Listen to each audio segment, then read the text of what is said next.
Now, the #1 most feared tackler of all time, Dick Butkus. Number one. Yes, I totally agree with that. Dick Butkus, the most feared tackler who ever lived. Dick Butkus was the most frightening linebacker to ever play pro football. He was an 8-time Pro Bowler in 9 years. And he played the last 4 years basically with no knees. Look at his knee. It's gone, man. Look at that. And they still couldn't stop him. Butkus was playing at, 250, 260 at a time when the other linebackers were 30 or 40 pounds lighter. What he was really great at was taking the ball away from you. Butkus set the career record for defensive fumble recoveries, but he was even more skilled at stripping offenses of their dignity. He scared you, he hurt you, and he brought you down. Now, this guy looks like he spent an afternoon playing against Dick Butkus. He hit you where it hurt, right in your heart. I want to just let them know that they've been hit.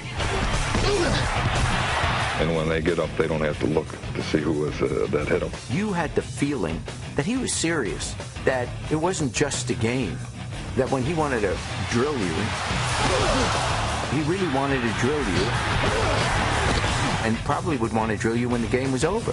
When he hit you, you stayed hit. I mean, he hit with violence. Violence is his lifestyle. I think it was Hush Hush Sweet Charlotte. I got kind of a charge when that head come rolling down the stairs. I kind of like to sit there and watch it, project those things happening on a football field, and not to me. There were more people in the training room after we played the Bears than any other opponent. Everybody was bleeding, bruised, marked up. I remember looking at one of our assistant trainers. I said, "Was it that tough out there?" And he looked at me and he said, "Butkus." There are no victories in a bout with Butkus. Just watching him out there had to scare some of these guys. If I had to play him, I'd crap the bed. I would go caca in my pants.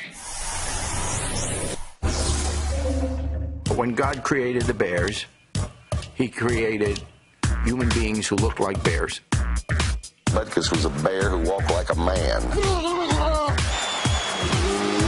Butkus grunted a lot and growled a lot when he was backing up the line. He never took a shower after the game. He just went in front of his locker and would lie down and lick himself.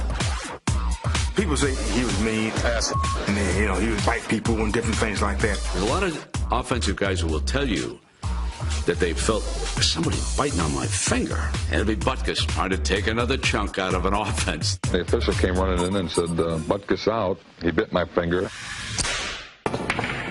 Dick Butkus once said, "Some people were made to be doctors, others to be lawyers. I was made to play football." When we found out he was taking Shakespeare, that threw me back a little bit. Shakespeare's words could well have immortalized Dick Butkus. But Dick Butkus wanted to expand his horizons, and he always hated being called, the dumb jock. Our #1 tackler never mastered Shakespeare's plays. He was horrible. But plays by Butkus inspired a generation of art and poetry.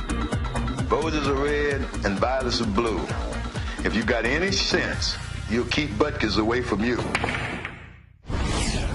Our top tackler preyed on blood, sweat, and fears. So why is he #1? We couldn't rank him any higher. Dick Butkus was the personification of defensive intimidation in pro football. Simply out to punish him. That's what he wanted to do. That's what he thought football was all about. There was no one better than Dick Butkus.